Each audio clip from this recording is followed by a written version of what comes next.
bênção pela oportunidade. E já sem muitas delongas, vamos ficar de pé em reverência à palavra do Senhor.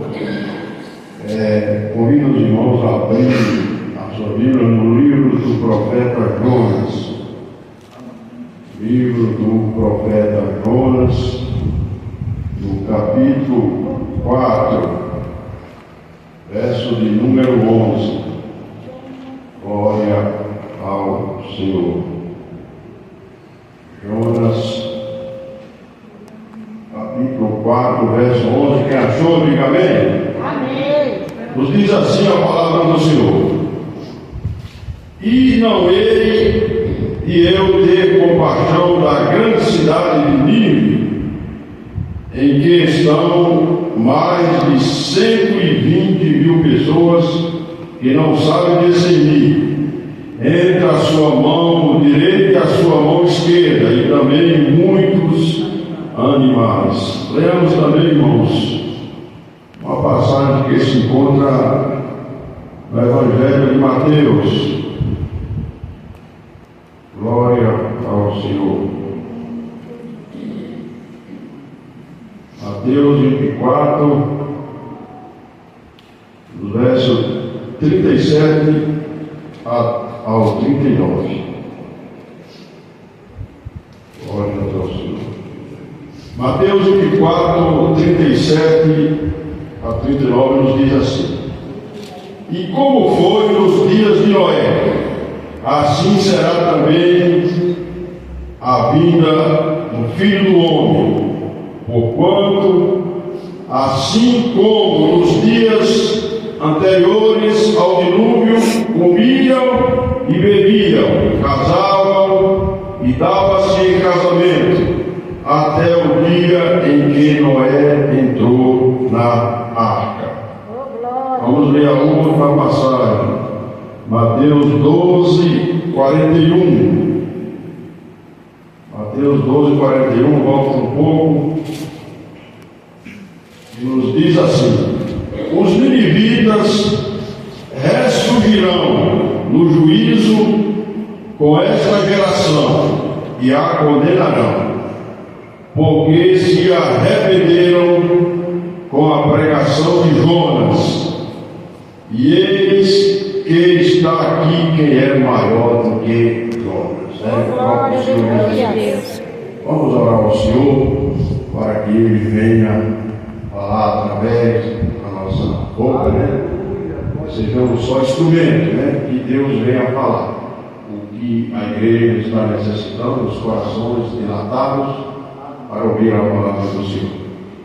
Nosso Deus e nosso Pai, em o nome do nosso Senhor e Salvador Jesus Cristo, nós entramos em oração e pedimos ao Senhor que o Senhor venha nos usar nessa noite, Senhor, para falar com a igreja que está aqui reunida nessa noite. Que seja uma palavra de exortação, que seja uma palavra que venha despertar o seu povo, pois a igreja do Senhor está na reta final aqui na terra, e que nós estejamos preparando, porque todos nós tivemos o início da caminhada, mas muitos retrocederam, muitos deixaram no meio do caminho, mas que possamos ser igual ao apóstolo Paulo, que diz que terminei a carreira, guardei a fé, e agora a coroa do Senhor está nos dada em nome do Senhor Jesus. Então, irmãos, é isso que nós devemos fazer e seguir o exemplo do apóstolo Paulo. Glória a Deus. Graças a Deus, mais um dia, né? Aqui na presença do Senhor, e ministrar a sua palavra. Aleluia! Irmãos, a história de Jonas é uma história muito forte, né? O mundo secular, ele não crê que o homem, né, mesmo ficar 3 dias dentro do vídeo eu ia sobreviver, né? Mas nós vamos explanar aqui nessa noite, né? Começando com Noé. Porque, irmãos, na época de Noé, a terra ela estava totalmente corrompida. E a corrupção humana, a direção que os humanos tomou na face da terra, ela veio entristecer muito o Senhor Deus. As pessoas davam-se em casamento. Os homens escolhiam as mulheres que queriam. O mundo estava sem o freio moral e a prostituição, a corrupção humana, ela chegou ao ponto extremo que o próprio Deus, no seu coração, ele tomou a decisão. Creio eu, uma decisão muito difícil, porque foi Deus que criou os homens, foi Deus que criou os animais, e ele chegar nessa decisão extrema de destruir todos os seres viventes e todos os animais aqui na terra. Mas no meio dessa geração corrompida, no meio dessa geração pecaminosa, existia um homem que agia diferente, ele pensava diferente, e esse homem era Noé. No livro de Ezequiel está lá relatado: se numa cidade ela pecasse contra o Senhor grandemente, e se tivesse ali naquela cidade 3 homens, um era Daniel, o outro era Jó e o outro era o próprio Noé, Deus pouparia a cidade por amor daqueles 3 irmãos. Irmãos, então Deus anuncia o dilúvio, e Noé então ele começa a construir essa arca. Creio eu, aqui conjecturando, que quando ele começou a construir aquela arca, ali foi motivo de chacota, foi motivo de piada. Creio que naquele momento é o que se falava, era o caso do momento, ali falando que o homem, o maluco, doido, estava construindo uma grande arca, e essa arca era o anúncio de Deus que iria destruir toda a humanidade. E o tempo se passou, irmãos, levou muitos e muitos anos, e Noé imbuído pela fé, e Noé ali, da ordem que ele tinha recebido, na ordem imperativa do Senhor Deus Todo-Poderoso, ele foi firme e triunfante, e no momento certo, na data certa que Deus havia determinada, as pessoas e os animais, cada um segundo a sua espécie, um casal ali entrou na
Então, 40 dias e 40 noites, Deus abriu as comportas do céu.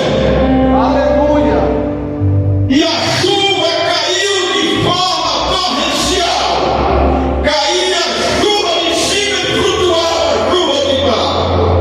E ali, irmãos, durante 40 anos, os montes, os picos mais altos que existia aqui no globo terrestre, foram todos ali, ficaram tudo debaixo da água e vieram a perecer toda aquela humanidade daquela época. A Bíblia não relata quantos milhões ou bilhões de pessoas tinha naquela época. Hoje nós somos 8 milhões de pessoas. E no meio de 8 milhões de pessoas, é mais ou menos aí uns 5% da humanidade que vão se salvar. 95% da humanidade vai seguir rumo ao inferno. Porque, irmãos, o inferno Deus não fez para mim e para você. Deus fez o inferno para o diabo e seus anjos. Mas todos aqueles que fazem a sua obra, ele também irá partir para esse lugar terrível e horripilante. Irmãos, e depois, como os irmãos sabem da história, Aleluia. e a arca ficou aí 150 dias, flutuando ali naqueles mares. E depois dessa data, Noé envia uma pomba, e ela volta, ele envia uma outra, e ela traz ali uma folha de oliveira no bico, e ali estava caracterizado que as águas já tinham ajudado, a porção da terra seca, né? Já estava ali, já era notória. Então, irmãos, depois do dilúvio, Noé, ele emanava de Adão, como todos nós, né? Mas a segunda geração, pós-Noé, ela já emanava de Noé, né? E já na terceira geração de Noé, levanta um homem muito poderoso. Era o filho de Cuxa, e o seu nome era Nimrod. E Nimrod era um homem intrépido, era um homem corajoso, era um homem valente. E Nimrod, então, o seu nome começou a engrandecer grandemente na terra, até que veio o desejo no seu coração de ali formar uma torre. E essa torre, o objetivo era chegar aos céus. Porém, o Senhor desceu ali e confundiu a língua ali dos povos, né? Hoje nós somos diversas línguas que se falam no planeta. O Senhor adivinou-se naquela época, né, que Deus confundiu a língua quando os homens faziam ali a torre de Babel. Então ali cessou de fazer aquela torre. E Nimrod, irmãos, ele funda a cidade de Nínive. A cidade de Nínive, ela está situada hoje ali no Iraque moderno, ali na cidade de Mossul, na região do Iraque. E ele fundou essa cidade. E nos diz a palavra de Deus que aqueles povos, os povos de Nínive, eram povos maus, eram povos cruéis, e nas suas guerras, quando ele travava com outros países,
E aqueles que dirigiam aquele navio, eles começaram a ficar desesperados, perturbados, sem saber o que estava acontecendo naquela súbita tempestade que se levantou de uma hora para a outra. Aleluia. Então, irmãos, cada um ali existia. Muitas pessoas politeístas, ela adorava e cria em vários deuses. Porém, ali naquela embarcação tinha um profeta, eles não sabiam. Um profeta que cria no único Deus, o Deus poderoso que criou os céus e a terra. Então, irmãos, ele se dirige ali para o porão. E ele encontra Jonas ali num sono profundo, dormindo ali. E ele diz: acorda, dormente. Você não vê que a embarcação está indo a pique, está prestes a naufragar, e você aí com um sono profundo? Irmãos, e a situação que estava levando aquela embarcação aí a pique, preste a naufragar, não era o peso do navio, mas era o peso da desobediência do profeta de Deus, que desobedeceu a palavra do Senhor. E eles lançam as suas fazendas, seus tecidos no mar, para o navio ficar mais leve. Mas não era isso o fator, né? Estava levando aquela situação. E eles lançaram sorte, e a sorte caiu sobre Jonas. E ele disse: quem é tu? De que povo você é? Qual é o Deus que você profeta? E ali ele revela de seu sou hebreu, e temo ao Deus que fez os céus e fez a terra. E aqui, irmãos, aquelas pessoas caíram um temor muito grande, né, para com aquelas pessoas.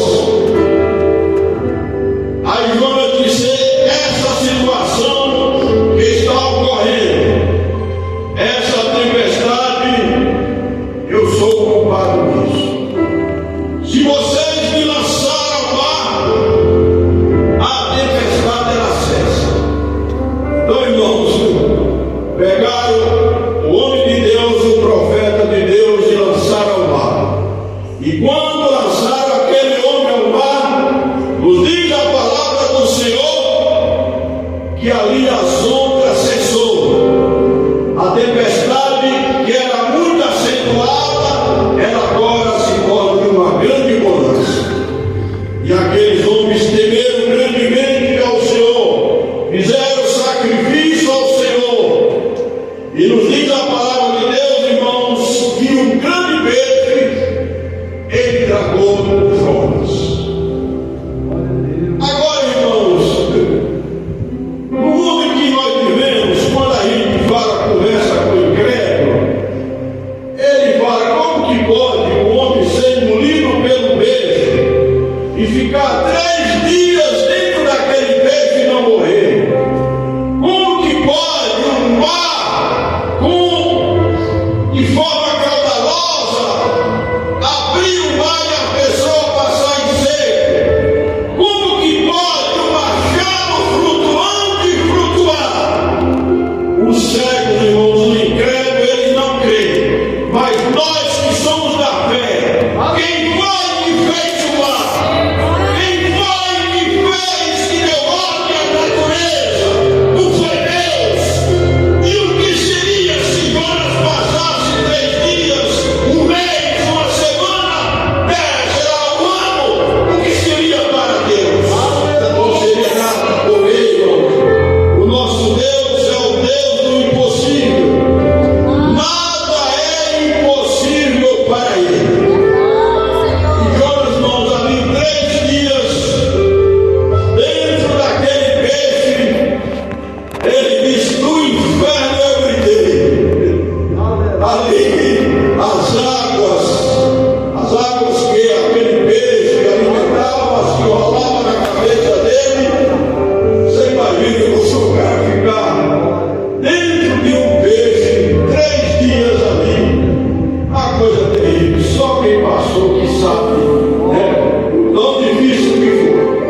o peixe, ele vomitou Jonas da praia.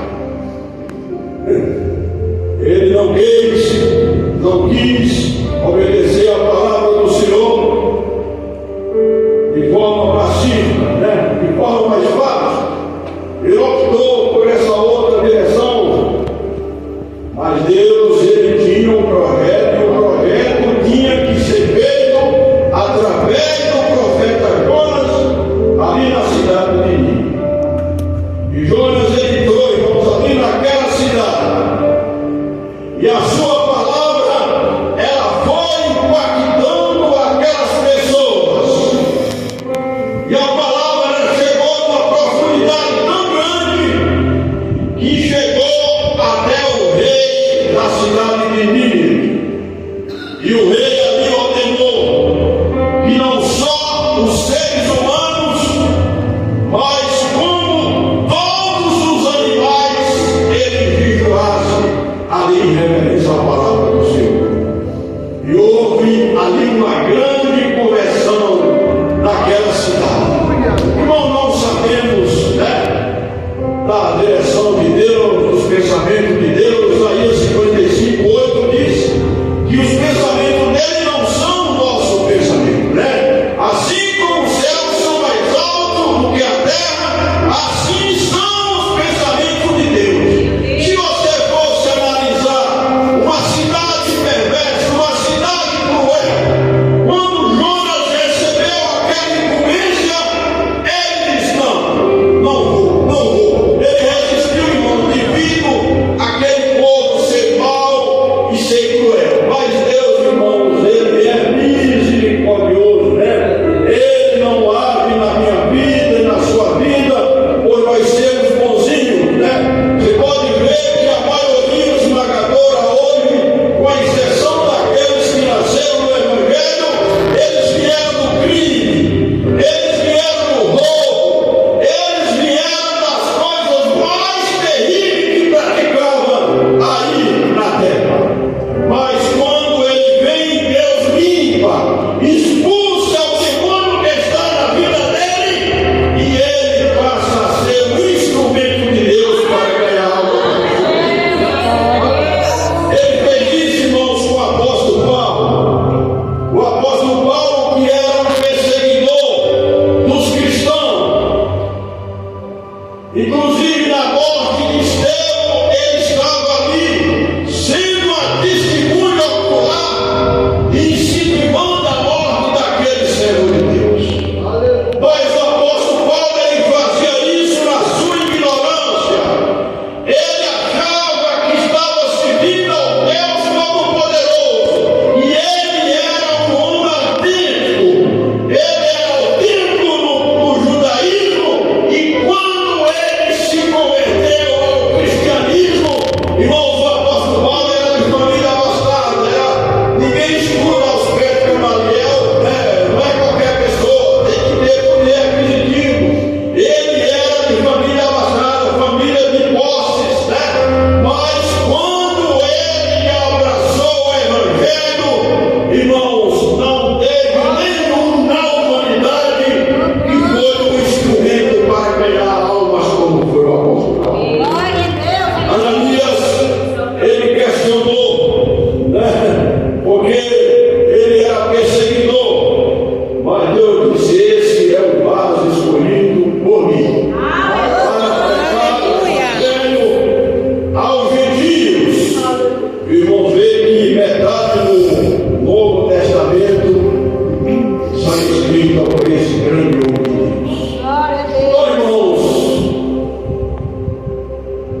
como na época de Noé.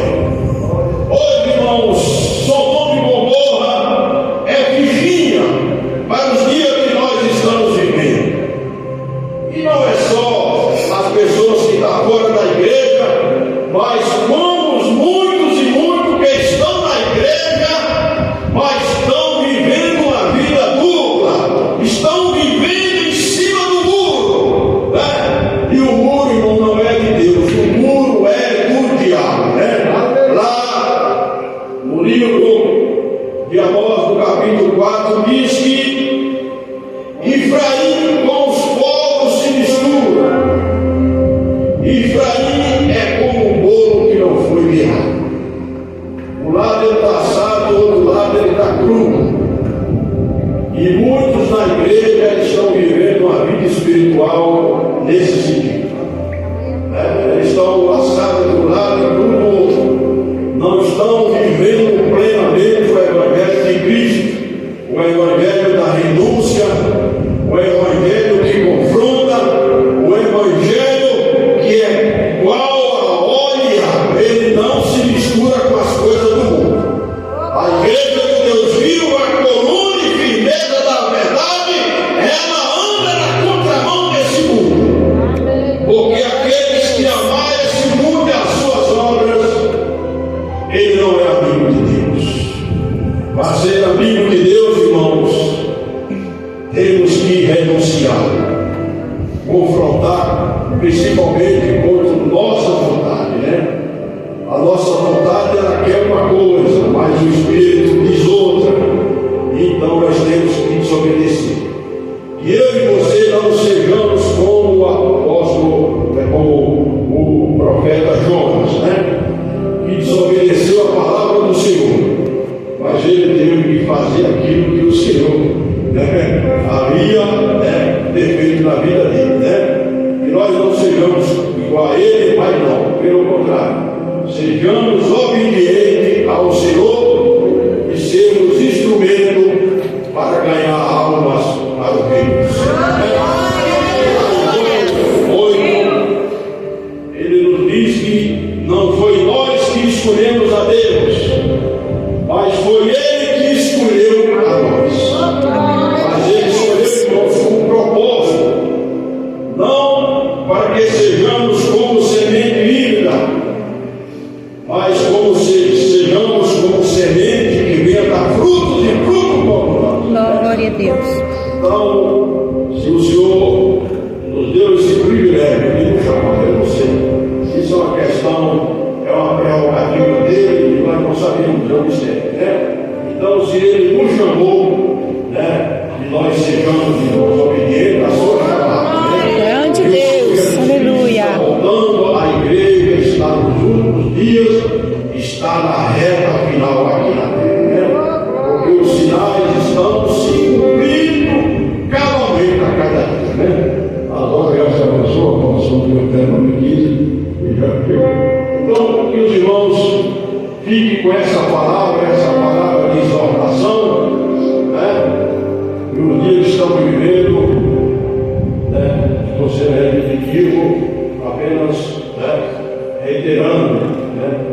Para que nós ficamos vigilantes, porque a qualquer momento o Senhor Jesus Cristo ele vai arrebatar a sua igreja, né? A pobreza vai calmar. E aqueles que não estiverem preparados, ele já teve muitas frustrações na vida, mas não vai ter pior frustração do que essa. E você vê as pessoas subir e você não subir, né? Que Deus abençoe os irmãos, as irmãs, e agradeço a oportunidade.